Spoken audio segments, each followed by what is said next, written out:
वेङ्कटपतेर्विष्णोः परां प्रेयसी तद्वक्षस्थलनित्यवासरसिकां तत्क्षान्तिसंवर्धिनीं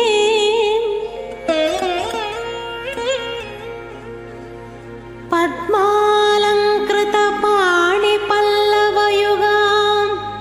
पद्मासनस्थां श्रियं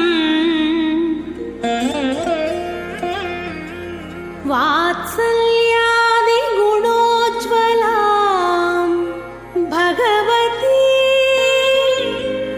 वन्दे जगन्मातरम्।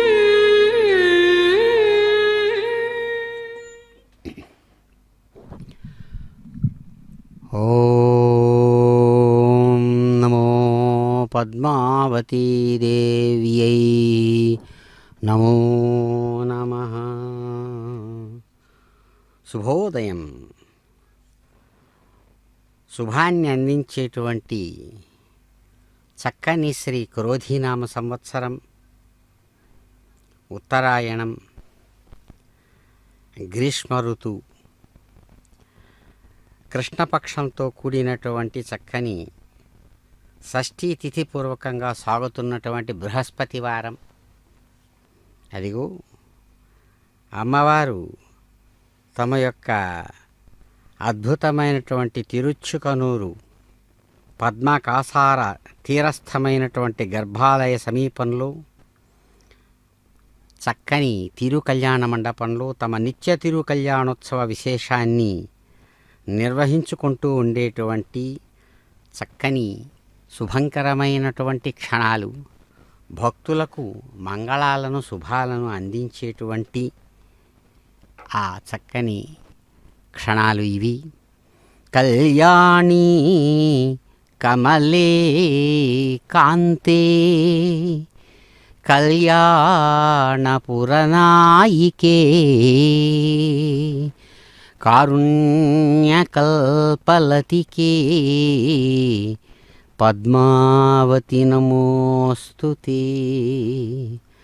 వెంకటేశ ప్రియే పూజ్యే క్షీరాబ్ధితనయే శుభే. పునంతు మాదేవ జనాః పునంతు మనబోధియా పునంతు విశ్వ ఆయవః జాతవేదః పవిత్రవత్ పవిత్రేణ పునాహిమా శుక్రేణ దేవదీద్యత్ అగ్నే క్రత్వా క్రతో గుమ్రణో యత్తే పవిత్రమర్చిషి అగ్నే వితతమంతరా బ్రహ్మతేన పుణేమహే ఉభాభ్యాం దేవ సవితః పవిత్రేణ సవేన చ ఇదం బ్రహ్మ పుణేమహే వైశ్వదేవీ పునతే దేవ్యాగాత్ యస్యై భక్మేస్తనువో వీతపృష్ఠాః తయా మదంతస్తథమాద్యేషు అయజ్ఞస్యామపతయోరేణ వైశ్వానరో రశ్మిభిర్మా పునాదో వాతప్రాణేన శిరోమయో భూః యావా పృథివీ పయసా పయోభిః ఋతావరే యజ్ఞయేమా పునీతాం బృహద్భిః సమితస్త్రిభిః పరిశిష్టైర్దేవమన్మభిః దక్షైః పునాహిమా येन देवा अपुनत येनापो दिव्यङ्गशः तेन दिव्येन ब्रह्मणा इदं ब्रह्म पुनेमहे यः पावमानेरध्येते ऋषिभिः संहृतगं रसम् सर्वगं सपूतमश्नाति स्वदितं मातरिश्वना पावमानेर्यो अध्येते ऋषिभिः संहृतगं रसम् तस्मै सरस्वती दुहे क्षीरकं सर्पिर्मधूतकं पावमाने स्वस्तयनेः स्वदुर्गाहि पयस्वतेः ऋषिभिः संवृतो ब्राह्मणेष्वमृतकं हितं पावमानेर्दिशन्तु नः इमं लोकमथो अमुं तान् समर्थयन्तु नः देवीर्देवैः समाभृताः पावमाने स्वस्तयनेः सुदुर्गाहिर्दश्रुतः संभृतो रसः ब्राह्मणेष्वमृतकं हितं येन देवाः पवित्रेण आत्मानं पुनते सा तेन सहस्रधारेण पावमान्यः पुनर्तुमा प्राजापत्यं पवित्रम् शतोद्यामगुं हिरण्मयम् तेन ब्रह्मविदो भयम् भूतम् ब्रह्म पुणीमहे इन्द्रस्तुनीति समापुनोतु सोमस्वस्यारुणसमेज्या यमो राजा पुनराभिपुनातु जातवेदामोर्जयन्त्य पुनातु भूर्भुवः सुवः तच्छंयोरवृणीमहे गातुं यज्ञाय गातुं यज्ञपदये दैवी स्वस्तिरस्तु नः स्वस्तिर्मानुषेभ्यः ऊर्ध्वं जिगातु भेषजम् शन्नो अस्त्वद्विपदे शञ्चतुष्पदे ॐ शान्ति शान्ति शान्तिः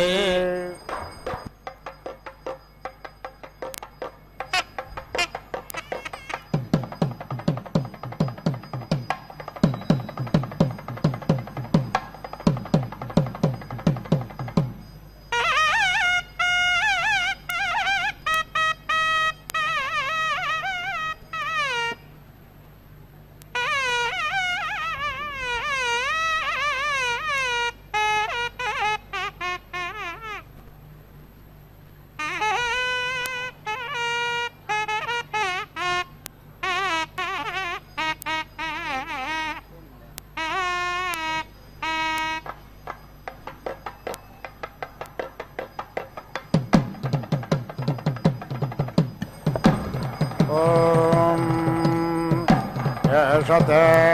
निरवते भोगस्तञ्जोगस्वस्वाहाग्निने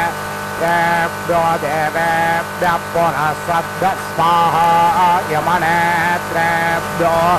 देवेभ्यो दक्षिणसद्भ्यः स्वाहा विश्वदेवने त्रेभ्यो देवेभ्यः पश्चात् सद्भ्यः स्वाहा मित्रावरुणनेत्रेभ्यो वा वरुणनेत्रेभ्यो वा देवेभ्यः उत्तरसद्भ्यः स्वाहा सोमनेत्रेभ्यो देवेभ्यः उपरिसद्भ्यो ध्रुवस्पद्भ्यः स्वाहा ये देवा नेत्रा पुनः सदस्तेभ्यः स्वाहा ये देवा यमनेत्र दक्षिणसदस्तेभ्यः स्वाहा ये देवा सोमनेत्रा उपरिषदो ध्रुवस्पद्भ्यः स्वाहा अग्ने सहस्रभृताना अभिमादेरभास्याम् दुष्करस्तरन्नरादेर्मक्षोदायज्ञवासे देवस्य त्वासभितुः प्रासावेश्विनोर्बाहुभ्याम् ओष्टाहस्ताभ्याम् वाग्यशोर्वेर्येण जोमि हतज्ञ रक्षस्वाहा रक्षसां त्वामधायामधिष्म रक्षो मुष्यत्वामधायाममावधिष्म युषाणो त्वाज्यस्य वेतु स्वाहा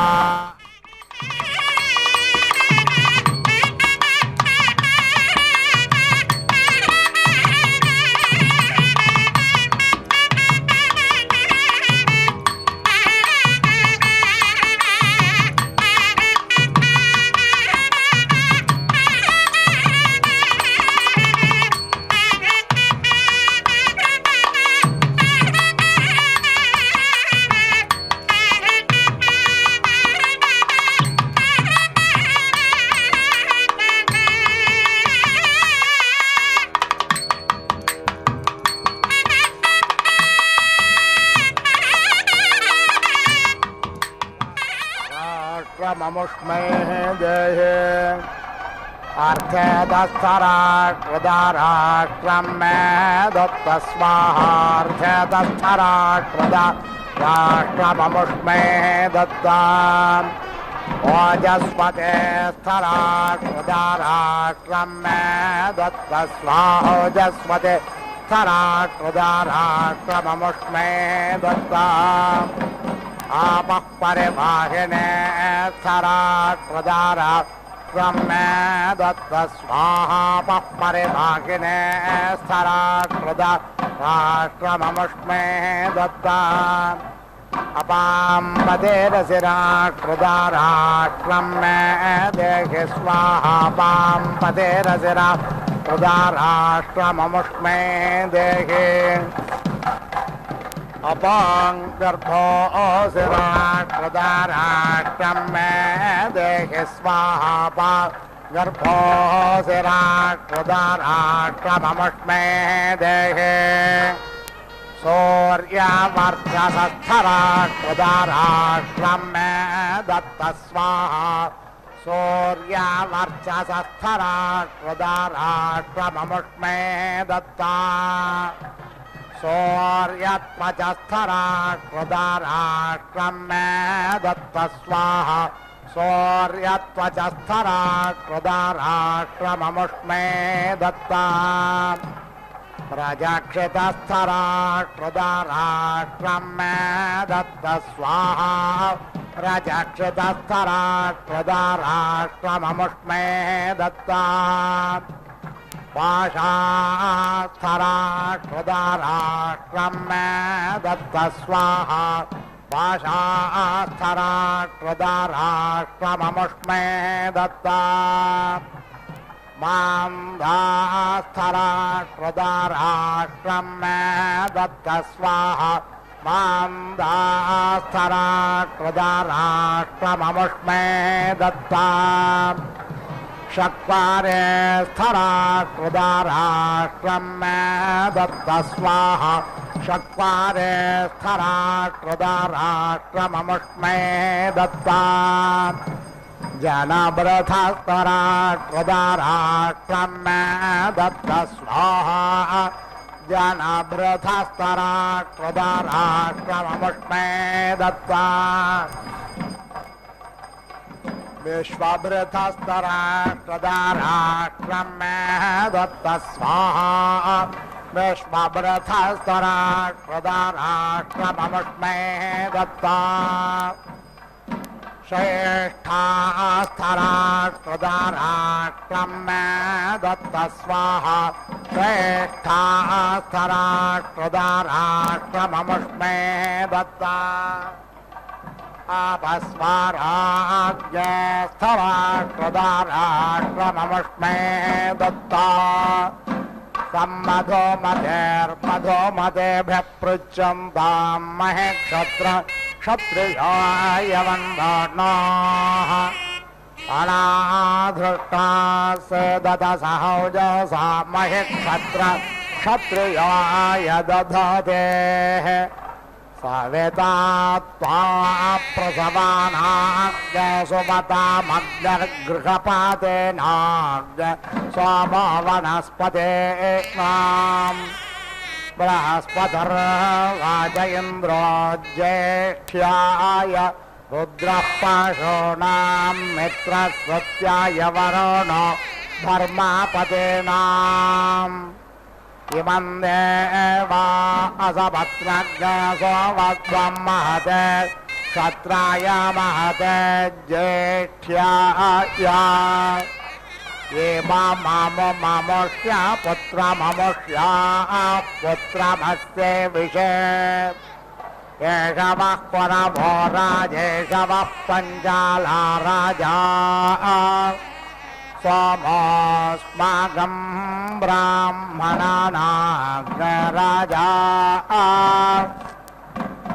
सोमस्य त्वहेरस्य अग्नये स्वाहा सोमाय स्वाहा सवित्रे स्वाहा सरस्वत्यै स्वाहा ओष्णे स्वाहा बृहस्पतये स्वाहा इन्द्राय स्वाहा गजाय स्वाहा श्लोकाय स्वाहा घोषाय स्वाहा भगाय स्वाहा अर्यम्ने स्वाहा सवेतर्वप्रसव उत्पोनाम्यच्छुद्रेण पवित्रेण सूर्यस्य रश्मिभिः अने भ्रष्टमसि वाचो बन्धुत्वभोजा सोमस्य धात्रमसि स्वाहा राजस्वाहा सधमादोद्युम्नेरापायता अनाधृष्टा अपस्योवसानाः वत्स्यासु चक्रे वरुणसधस्थमपाग्निशिशर मातृतामास्वन्तः क्षत्रस्योल्बामसे क्षत्रस्य जरायिवसे क्षत्रस्य नाभेरसे क्षत्रस्य योनेरसे इन्द्रस्य वार्त्रघ्रमसि त्वयायं वृत्रं वद्यान्मित्रस्यासि वरुणस्यासि रुजासि ध्रुवासि क्षुपासि पादेनं प्राञ्चं पादेनं प्रत्यञ्चं पादेनं तिर्यञ्चं दिग्धपादाम् आविर्मार्या आवित्तो अग्निर्गृहपादेरावित्तयन्द्रो आवित्तः पूषा विश्ववेदा आवित्तो मित्रावरुणो धृतौ रातौ आवित्तेत्या वा पृथिवी विश्वशम्भो आवित्तादितिरुषार्मा अवेष्टादन्तशोगा प्राजेमारोह गायत्रे त्वावतो तथन्तरज्ञसामत्रस्तोमोमसन्दर्तो ब्रह्मद्रवेणम् दक्षिणामारोह दृष्ट्वावतो बृहत्सामा पञ्चदशस्तोमाग्रेष्मरतो क्षत्रं द्रवेणम्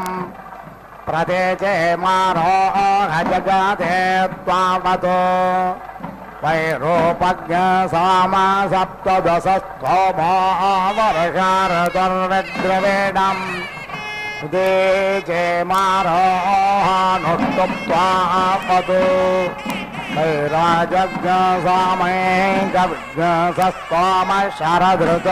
फलं द्रवेणम् ऊर्ध्वमारोह पङ्क्तिस्त्वावतो शाक्वरैवते सामाने तृणमत्रयस्त्रिज्ञसौ त्वमो हेमन्तशिशिर ऋतो वक्षो द्रवेणम् प्रत्यस्तन्नमोचेश्वराः सोमस्य त्विषेरसि तमेव मे त्विषद्भूयात् मृत्योः पाह्योजोऽसि सहोऽस्यमृतमसि हिरण्यरूपा उषसो विलोक उभा इन्द्रावुदेव सूर्यश्च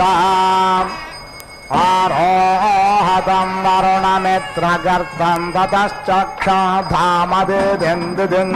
च मित्रासि वरुणासि सोमस्य त्वाद्युम्नेनाभिषिञ्जाम्यग्निर्भ्राजसा सूर्यस्य वर्चसा इन्द्रस्येन्द्रियेण मरुता मोजसा क्षत्राणा क्षत्रपतिरेध्यते दिव्योन्पाहे इमं देवा असपत्नज्ञसो वध्वं महते क्षत्राय महते ज्येष्ठ्याय महते जनराज्याय ममोष्या पुत्रममोष्या पुत्रमस्य विषे एष वः कुरभो राजेश वः पञ्चाला राजा सोमोऽस्माकं ब्राह्मणानाग्रराजा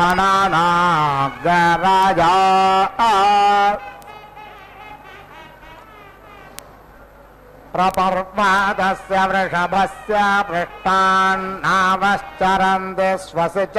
योज्ञाः ता आववृत्रन्नभरागुदत्ता अहिं बुद्ध्रियमनुरीयमाणाः विष्णोर्विक्रमा विक्रान्तमसि विष्णोक्रान्तमसि प्रजापतेन त्वदेतान्यन्यो विश्वा रूपाणि परिता बभूव यत्कामास्तेजोमस्तन्नो अस्त्वभयज्ञस्याम पदयोरहीनाम् रुद्रयत्ते क्रविपरन्नाम तस्मै उतमस्य मेक्तमसि स्वाहा इन्द्रस्य वज्रोऽसि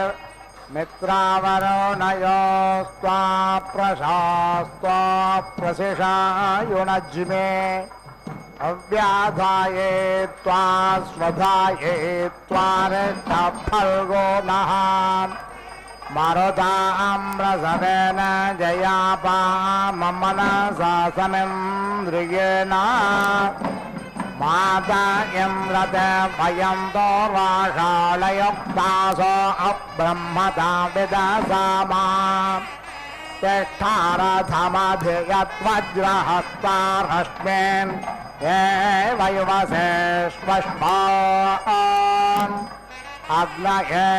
गृहपादये स्वाहा सोमाय वनस्पतये स्वाहा इन्द्रस्येन्द्रियाय स्वाहा मरुतामोजसे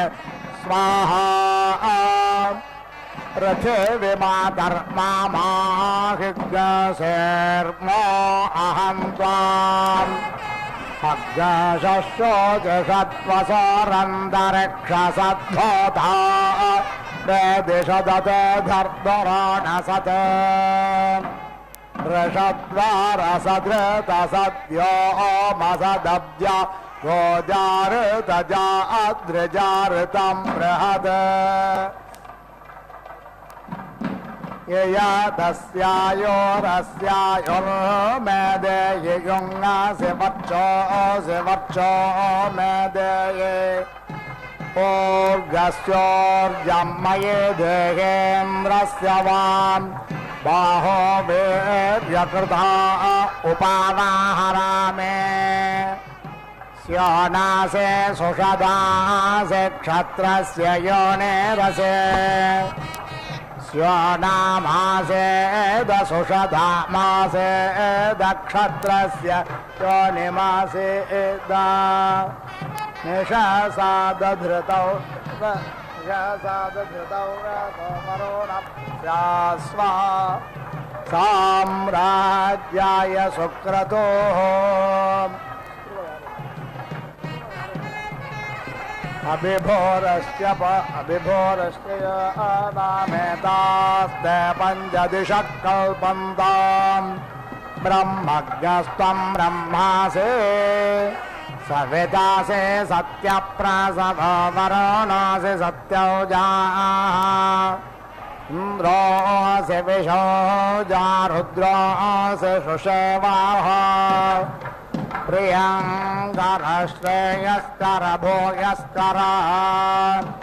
इन्द्रस्य वज्रोऽसि तेन मेरुध्या अग्निपृथर्धर्मानस्पतिर्जुषाणो अग्निपृथर्धर्मानस्पतिः आद्यस्य हविषो वेद स्वाहा स्वाहा सूर्यस्य रश्मिभर्यतध्वग् स जातानां मध्यमेष्ठ्याय सवित्रा प्रासवित्रा सरस्वत्या वाचा वक्रारोपे पोष्टापशुभिरिन्द्रेणास्मै बृहस्पतिना ब्रह्मणा वरुणेन ओजसाग्निना तेजसा सोमेन राज्ञा विष्णुना देवतया दशम्यमै यज्ञं विष्णुमा प्रवाणे अश्वेभ्यां वच्चस्व सरस्वत्यै वच्चस्वेन्द्राय सूत्रां न वच्चस्व वायो भूतः पवित्रेण प्रत्यं सोमो अतिश्रुतः इन्द्रस्य यज्ञसखा सुविदङ्गयवामन्तो यवञ्चिद्यथादान्यानुपूर्वं धियोया इह कृणहि भोजनानि ये वर्षेष नमा उक्तन्न जग्मुः उपयामगृहेतोस्त्यश्वेभ्यान्त्वा सरस्वत्यै त्वेन्द्राय त्वा सूत्राम्ने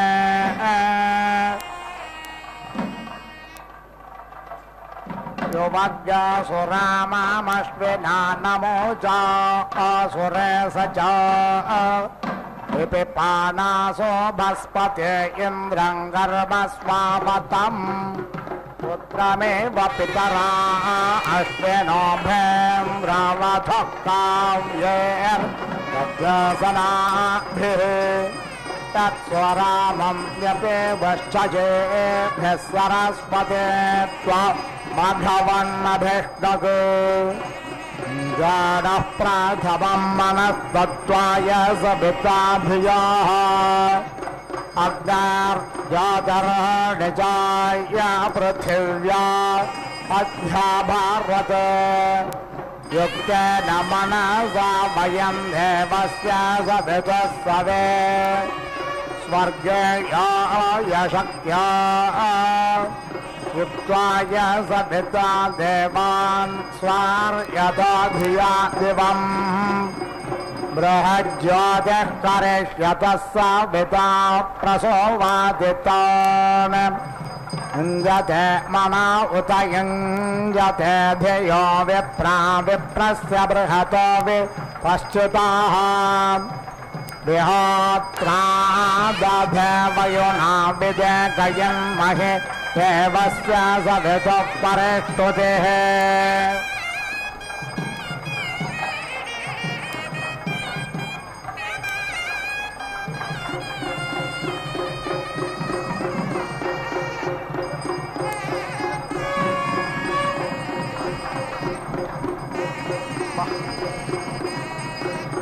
वां ब्रह्मा भूर्जन्नमो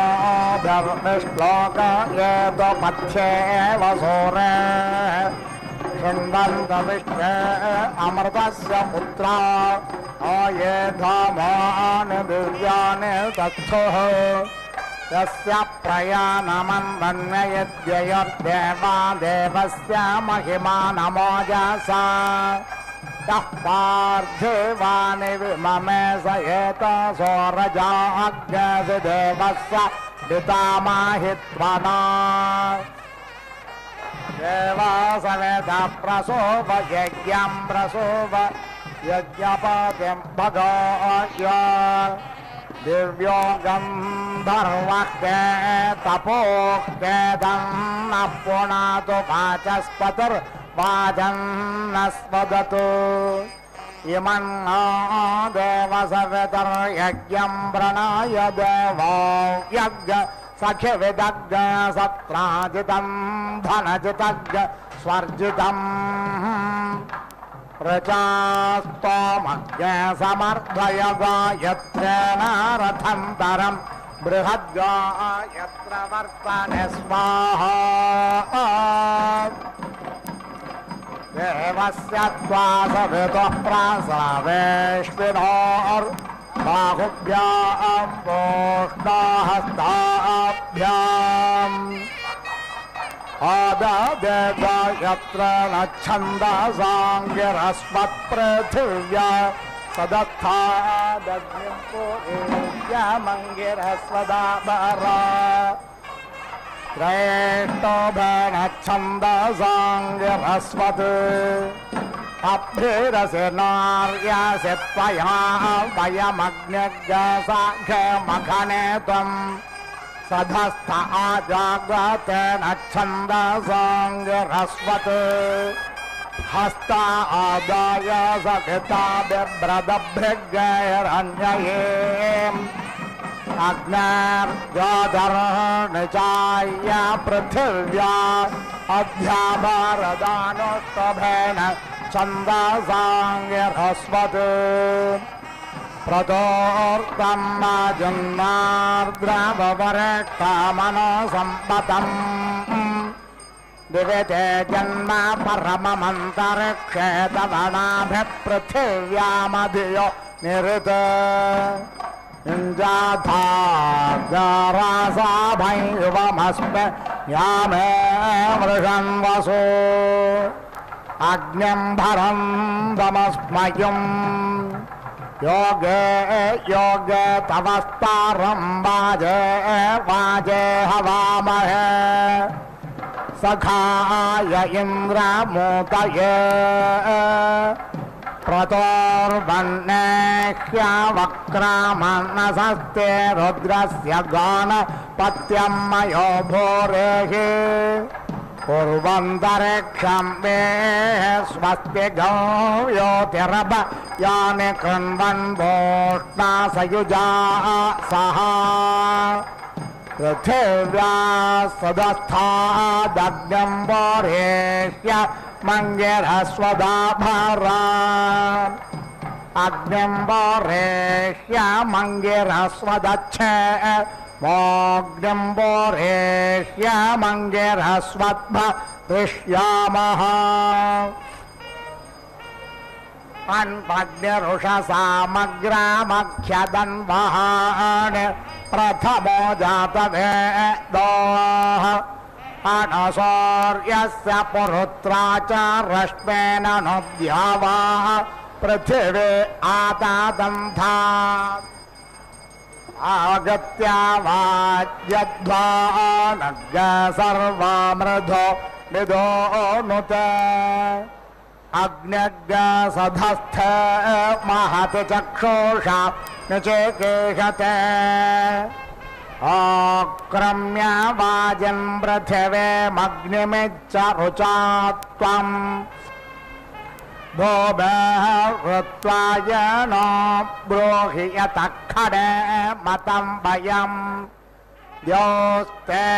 पृष्ठं पृथिवी सधस्थमात्मान्तरिक्षज्ञ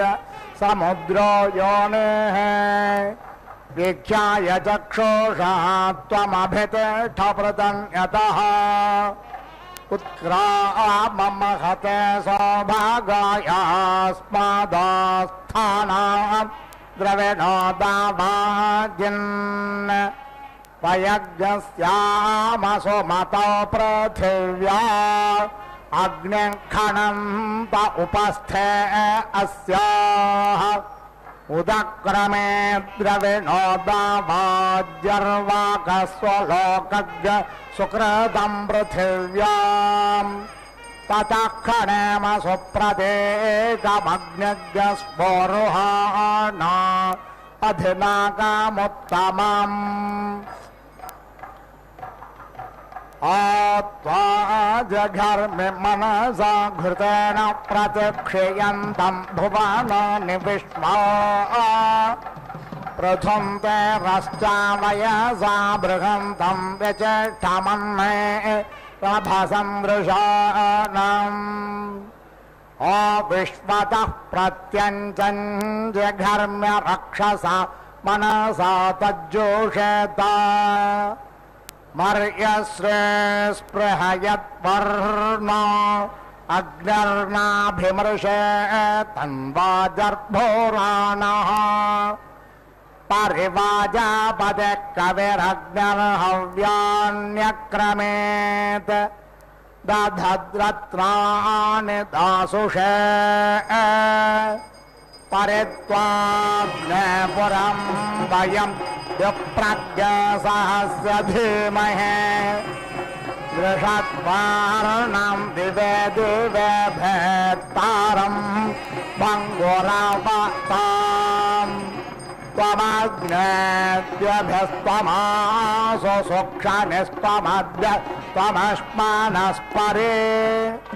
त्वं वनेभ्यस्त्वमोषधेभ्यस्त्वं नृणा नृपते जायसे शुचिः।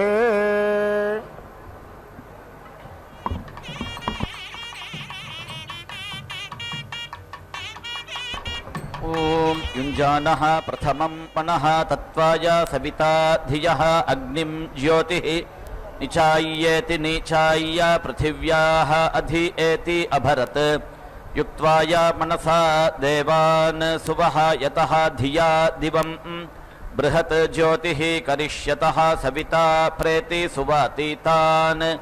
युक्तेन मनसा वयं देवस्य सवितुः सवे सुवर्गे यायेति सुवः गेयाय शक्यै युञ्जते मनः उत युञ्जते धियः विप्राः विप्रस्य बृहतः विपश्चितः वीति होत्राः दधे वयुना विदिति वयुना वित् एकः इत् मही देवस्य सवितुः परिष्टुतिरिति परिस्तुतिः युजे वां ब्रह्मा पूर्व्यं नमोभिरिति नमःभिः वीति श्लोकाः यन्ति पथ्या इवासूराः शृण्वन्ति विश्वे अमृतस्य पुत्राः एति ये धामानि दिव्यानि तस्थुः यस्य प्रयाणमिति प्रयाणम् अन्विति अन्ये इत ययुः देवाः देवस्य महिमानम् अर्चतः यः पार्थिवानि विमम इति विममे सः एतशः रजागंसि देवः सविता महित्वनेति महित्वना देव सवितः प्रेति सुवा यज्ञं प्रेति सुवा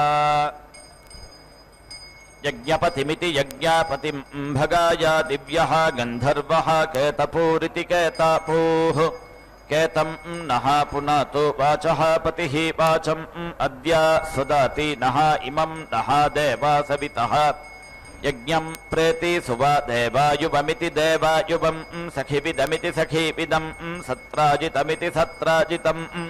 धनजितमिति धनाजितं सुवर्जितमिति सुवहाजितं ऋचा स्तोमं समिति अर्धय गायत्रेण रथन्तरमिति रथं तरं बृहत् गायत्रवर्तनीति गायत्रा वर्तनी देवस्य त्वा सवितुः प्रसव इति प्रसवे अश्विनोः बाहुभ्यामिति बाहुभ्याम् पूष्णः हस्ताभ्याम् गायत्रेण छन्दसा एति ददे अङ्गिरस्वत् अभ्रिः असि नारिः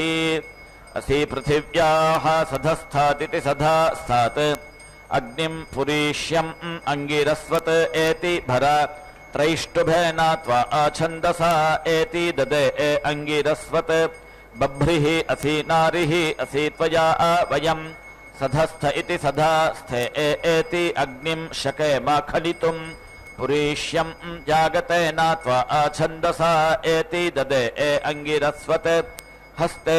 आधायेत्या आधाय सविता बिभ्रत् अभ्रिम् हिरण्ययीं तया ज्योतिः अजस्रम् इत अग्निं खात्वी नः एति भर आनुष्टुभेनेत्यानुस्तुभेन त्वा छन्दसा एति ददे अङ्गिरस्वत्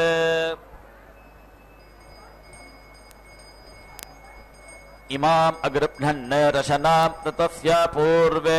आयुषि विदथेषु कव्या तया देवाः सुतम् एति बभूवुः ऋतस्य सामन् सरम् आरपन्तीत्या आरपन्ति प्रतूर्तमिति प्रातूर्तम् पाजिन् एति द्रव वरिष्ठाम् अन्विति संवतमिति संवतम् दिवि ते जन्म परमम् अन्तरिक्षे नाभिः पृथिव्याम् अधीति योनिः युञ्जाथा रासभम् युवम् अस्मिन् यामे वृषन् वसु इति वृषन् वसु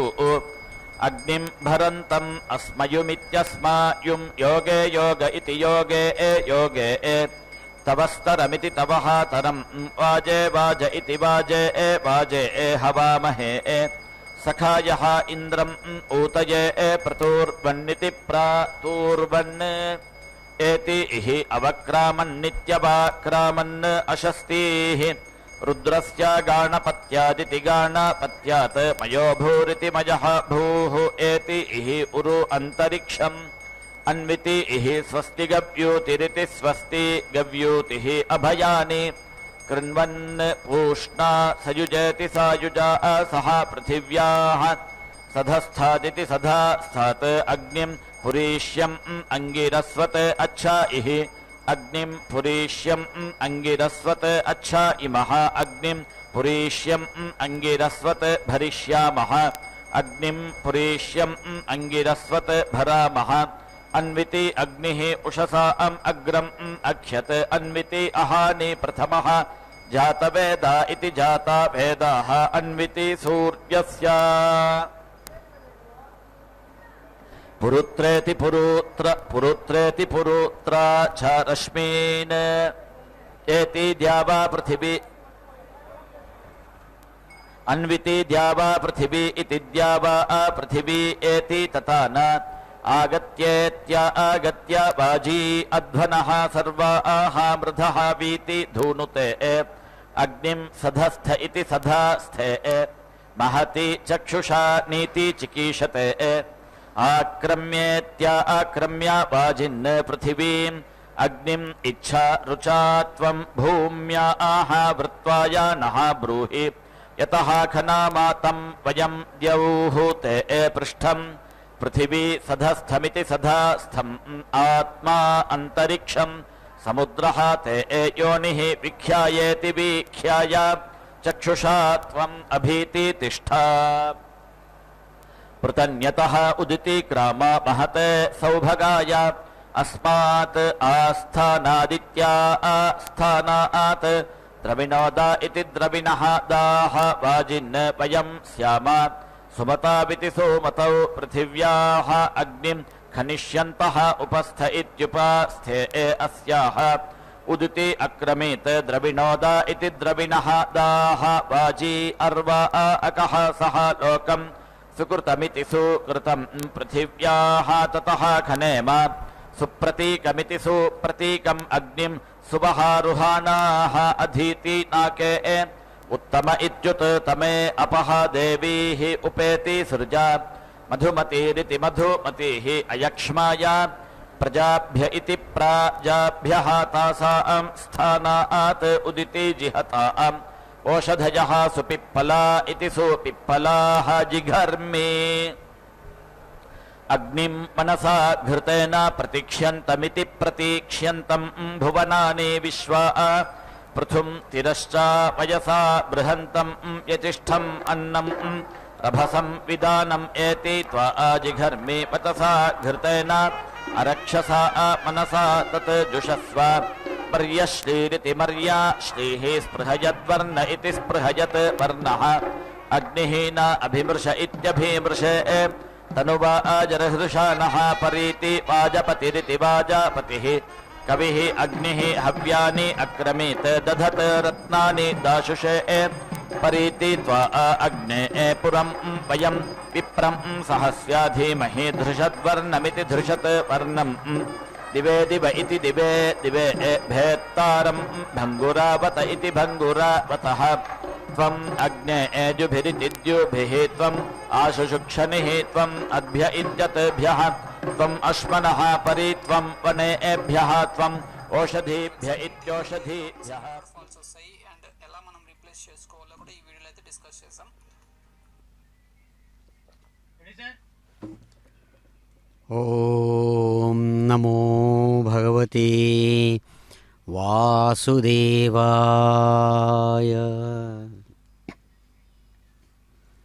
జయకారి చ వామక్షి జయ పద్మోద్భవ సుందరీ జయాఖిల సురారాధ్యై జయ పద్మావత్యై నమో నమః. తనను ఎంతో ప్రేమగా భక్తితో ప్రార్థించేటువంటి భక్తులకు నిరంతరం కల్పవల్లిగా ఆదుకునేటువంటి మాతృమూర్తి శ్రీ మహాలక్ష్మి పద్మావతీదేవి అద్భుతమైనటువంటి మంత్రమూర్తిగా పద్మోద్భవగా ఆవిర్భవించి స్వామివారి యొక్క హృదయంలోనే స్థిరమైన స్థానాన్ని సంపాదించుకున్నటువంటి దివ్యమూర్తి. అందుకనే అమ్మా సమస్తమైనటువంటి దేవతలకు కూడా చక్కనైనటువంటి కోరికలను తీర్చేటువంటి దేవతారాధకురాలివి, దేవతల చేత నిరంతరం ఆరాధించబడుతున్నటువంటి దివ్యమూర్తివి, నీకు నమస్సుమాంజలు అంటూ చక్కగా అమ్మను ప్రార్థిస్తూ ఉండగా అదిగో స్వామివారి ఆజ్ఞానుసారం మాంగళ్య రూపంలో అమ్మవారు చక్కగా ప్రత్యక్షమై రజత పాత్ర యందు ఉంచబడినటువంటి ధాన్య విశేషం మీద ఉంచబడిన చక్కనైనటువంటి పూర్ణఫలం కొబ్బరికాయ మీద ఉంచబడినటువంటి ఆ మాంగళ్య రూపంలో ప్రత్యక్షమై భక్తిపూర్వకంగా చేస్తున్నటువంటి సేవా విశేషాలను కైంకర్య పొరలు అందిస్తున్నటువంటి ఆ శక్త్యుపచారాన్ని రాజోపచారాన్ని అందుకున్నారు వధూవర పూజలో భాగంగా. అలాగే స్వామివారి యొక్క సంకల్పానుసారం మాంగళ్య స్వరూపంలో అన్ని విధాలైన షోడశ ఉపచార విశేషాలతో కూడిన పూజలు అందుకొని సాంబ్రాణి పరిమళాలతో చక్కగా సన్నద్ధమైనటువంటి స్వామివారి కళ్యాణంలో భాగంగా తాము అన్ని విధాలైనటువంటి సేవలను అందుకుని అదో ఘృత నీరాజనం అనబడేటువంటి నీరాజనం ఆనంద నీరాజనాన్ని అందుకున్నారు. స్వామివారి యొక్క పాదాల దగ్గర చక్కగా స్థానాన్ని పొందినటువంటి ఆ మూర్తి అదిగో మాంగళ్య ధారణ స్వీకరిస్తూ ఉన్నారు. గోవింద. అరుషః వనేషు దమే దమ ఇతి దమే ఏ సప్తారత్నా దధానః అగ్నిః హోతా నీతి ససాదాయ జీయాన్. ఓం సంజ్ఞానం విజ్ఞానం ప్రజ్ఞానం జ్ఞానదభిజ్ఞానత్ సంకల్పమానం ప్రకల్పమానముపకల్పమానముపక్లుప్తం క్లుప్తం శ్రేయోవసీయ ఆయత్ సంభూతం భూతం చిత్రః కేతుః ప్రభానాభాన్ సంభాన్ జ్యోతిష్మాగస్తేజస్వానాతభ్యస్తపన్నభితపన్ రోచనో రోచమానః శోభనః శోభమానః కళ్యాణః.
గుణవంతురాలు ఈ అలమేల్ మంగ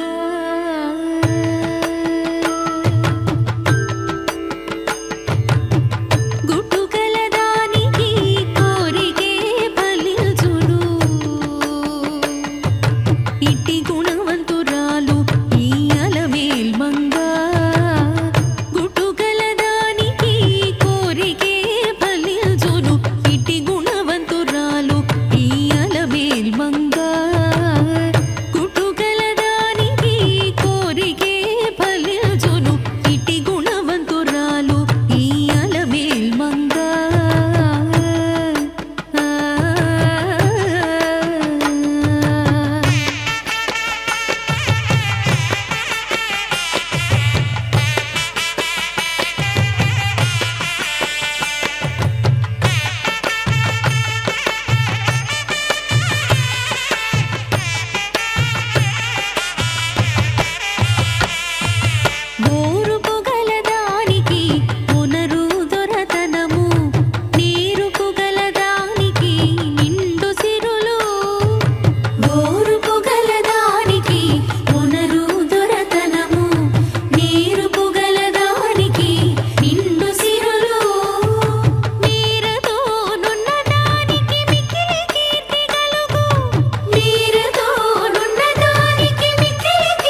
समिति ते वायुः मातरिश्वा दधातु उत्तानाय इत्युत्तानायै हृदयं यत् विलिष्टमिति विलिष्टम् देवानां यः चरति प्राणथेनेति प्राणथेन तस्मै ईच्छा देवी वषट् अस्तु तुभ्यम् सुजात इति सुजातः ज्योतिषा सह शर्मा वरुथम् एति असदः सुवः वासः अग्ने विश्वरूपमिति विश्वरूपम् समिति व्ययस्व विभावसो इति विभावसो उदिति तिष्ठा स्वध्वरेति सु अध्वरा अवेति नः देव्या कृपा दृशे च भासा बृहता सुषुक्वनिरिति सुषुक्वनिः एति अग्ने याहि सुषस्तिभिरिति सुषस्तिभिः ऊर्ध्वः ऊस्विति नः ऊतये तिष्ठा देवः न सविता ऊर्ध्वः वाजस्य सनिता यत् अंजिभिरित्यंजिभिः वाघद्भिरिति वाघद्भिः विह्वयामः इति विह्वयामहे सः जातः गर्भः असि रोदस्योः अग्ने चारुः विभृत इति विभृतः ओषधीषु चित्रः शिशुः परीति तमागुंसि अक्तः प्रेति मातृभ्य इति मातृभ्यः अधीति कनिक्रदत् गाः स्थिरः भव वीड्वङ्ग इति वीडु अङ्गः आशुः भव वाजी अर्वन् पृथुः भव सुषद इति सुसदः त्वम् अग्नेः पुरीशवाहन इति पुरीशवाहनः शिवः भव प्रजाभ्य इति प्राजाभ्यः मानुषेभ्यः त्वम् अङ्गिरः मा द्यावा पृथिवी इति द्यावा पृथिवी अभीति शुशुचः मा अन्तरिक्षम् मा वनस्पतीन् प्रेति एतु वाजी कनिक्रदत् नानदत् रासभः पत्वा भरन् अग्निम् पुरीष्यम् मा पादि आयुषः पुरा रासभः वां कनिक्रदत् सुयुक्त इति सुयुक्तः वृषणा रथे सह वाम् अग्निम् पुरीष्यम् आशुः दूतः वहात् इतः वृषा अग्निम् वृषणम् भरन् अपा गर्भम् समुद्रियम् अग्ने एति याहि यो दीक्षामतिरेचयति सप्ताहम् प्रचरन्ति सप्तवैशीर्षण्याः प्राणाः प्राणादीक्षा प्राणैरेव प्राणादीक्षामवरुन्धे पूर्णाहुतिमुत्तमाञ्जुहोति सर्वम् वै पूर्णाहुतिः सर्वमेवाप्नोति अथो इयम् वै पूर्णाहुतिः अस्यामेव प्रतितिष्ठति ॐ नारायणाय विद्महे वासुदेवाय धीमहि तन्नो विष्णुः प्रचोदयात् स्वाहा ॐ महादेव्यै च विद्महे विष्णुपत्न्यै च धीमहि तन्नो लक्ष्मीः प्रचोदयात्।